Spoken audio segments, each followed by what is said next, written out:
joined by community editor and columnist at The National, Shona Craven, and deputy political editor at The Sun, Ryan Sabey. Welcome back to both of you.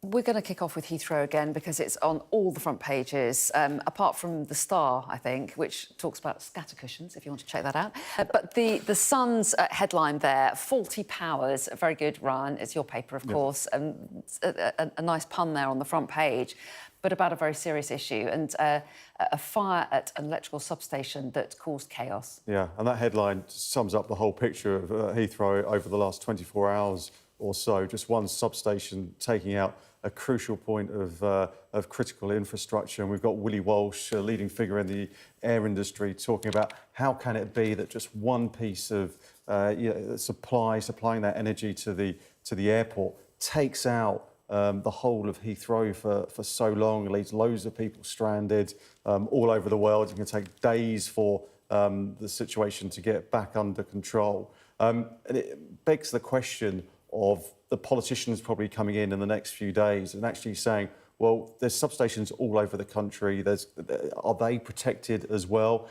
How can we make sure that all our airports in future are protected and actually have the sort of standards and the systems in place to actually make sure flights can get off the ground if something like this happens again? Well, that's right. And Heathrow's chief executive apologised to passengers, acknowledged that there was a huge amount of disruption to them. But he said, no airport can be 100% safeguarded from this kind of problem. Yeah, I mean, it's interesting to see the papers referring to the fact that Heathrow uses as much energy as a small city. And we often hear about this phrase about backup generators to keep the lights on, and it almost sounds like that's literally all the backup generators could do, because there's so much involved in running an airport safely that you can't just have a little bit of they're designed to keep the lights on, but also, and not all the lights, I think, all the lights went out in the terminals, but emergency systems, basically, but it's not adequate, they're backup generators for powering normal operations, which hence the closing down of the airport. And the whole system has to improve. You've got these massive data centres that are coming on stream now that are going to take up so much more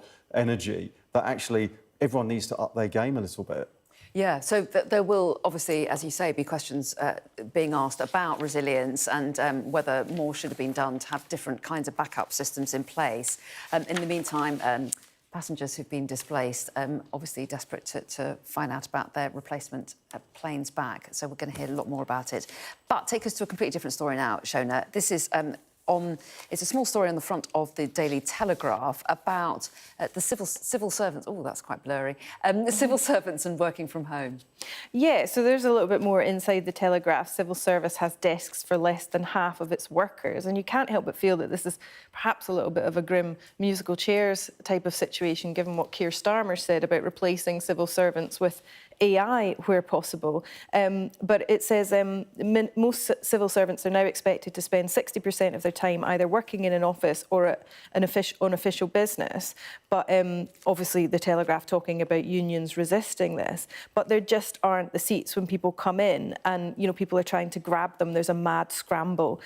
Someone from the Foreign Office is saying on Tuesdays, Wednesdays and Thursdays, and by 9 a.m. all the desks gone. So it's a bit of a bizarre situation, and they're also highlighting that a quarter of the Treasury's headcount could be working from home on the day of the Spring Statement, which is coming up on Wednesday, literally because there aren't enough seats. But it's interesting as well, again, from a Telegraph perspective, to say many civil servants may never return to the office full-time despite an apparent government drive to do so in order to boost productivity and growth. But that somewhat presumes that productivity is less this sort of mentality of if people are at home, they're skiving, they're not doing as much, when in fact, arguing about seats is probably taking up quite a lot of the time of the people who are in the office. So it is quite interesting, but it's notable to me that it doesn't actually mention in this piece this suggestion that actually maybe they won't need so many seats in the long run because AIs are going to replace some of the entry-level jobs. Well, yes, and there has been a huge rise in the number of civil servants, hasn't there, over the last few years, right? And this is a kind of a subject that has preoccupied not just this government, but the past government as well, to getting those numbers down. Yeah, no, exactly. And I think you look across the whole of the board, there has been that rise in numbers. It's higher than it was before the pandemic. But the amount of ministers I speak to and people in Whitehall, they say they look around their departments on a Friday afternoon and there's no one there. I mean, they may all be working from home, but I think it's better for for productivity if they sometimes maybe in the office they're talking to each other. You're bringing on younger workers, and you just wonder that sort of collective nature might bring everyone a bit closer and maybe get better results in the civil service. Although some people say they work better at home without distractions and prefer flexible working. Otherwise, they'd work elsewhere, I guess. So lots of issues around that. Take us now, Ryan, to, is this the Times? Yeah, it's the Times. And this is the obituary page, in fact, looking at Oleg Gordievsky. Tell us a little bit about his extraordinary life. Yeah, incredible character. I think we could probably put him in the sphere of basically being the most prominent Soviet agent to defect to Britain. And his sort of journey of moving over to help the West started in the 60s and 70s when he was based for Russia in Scandinavia, and it seemed like he could be tempted, and eventually he was.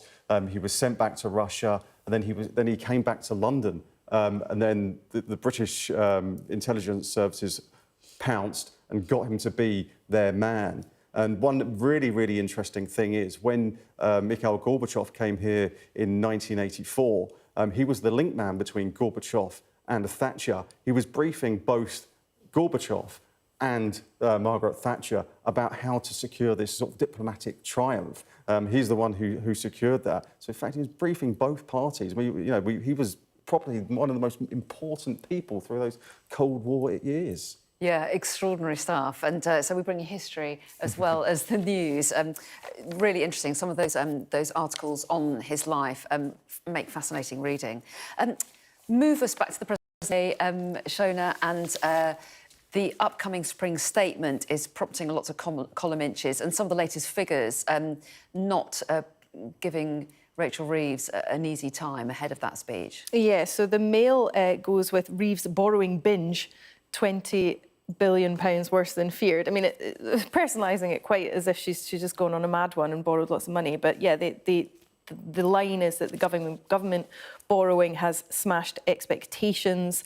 The deficit, taking the deficit for the first 11 months of the fiscal year to 132.2 billion. You know, these figures that are quite inconceivable to a lot of people. But this is all about laying the groundwork for what's going to happen on Wednesday and saying, you know, the situation is bad. We need to balance the books with swathes of public sector cuts. This piece doesn't actually specifically mention that this is all within the fiscal rules that Rachel Reeves has committed to herself.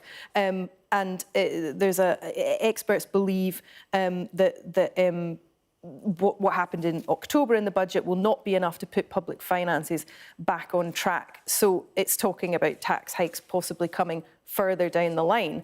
And then you have the only reference to the fiscal rules, I suppose, at the end is from the Tory business spokesman saying it takes a certain level of incompetence to fiddle your own fiscal rules and then still miss them. But yeah, it's sort of setting the scene for what's going to come and saying this is why these cuts are justified. Of course, you know, many would query whether that is going to be counterproductive in terms of growth. Basically saying credit cards maxed out, you can't really borrow anymore, and so you've got to find the money somewhere. And she's saying no tax rises are going to be announced this week, but so it looks like spending cuts is the way ahead to make up the shortfall. Yeah, I think this week you've seen the precursor to that with the welfare cuts of £5 billion. I think Whitehall budgets will also get a nasty hit this week as well. But I think one thing she'll say when she gets to the dispatch box is the world is changing. You've got tariff wars on the horizon, so it's going to be very difficult for the government to get through this. Yeah, and already that message going out that it's because of changes internationally that life is tough, but the critics may not agree with that. Anyway, spring statement this week. She's actually going to be the Chancellor on Trevor Phillips's show yesterday, and we're out of time. But lovely to see you both. Thanks very much indeed.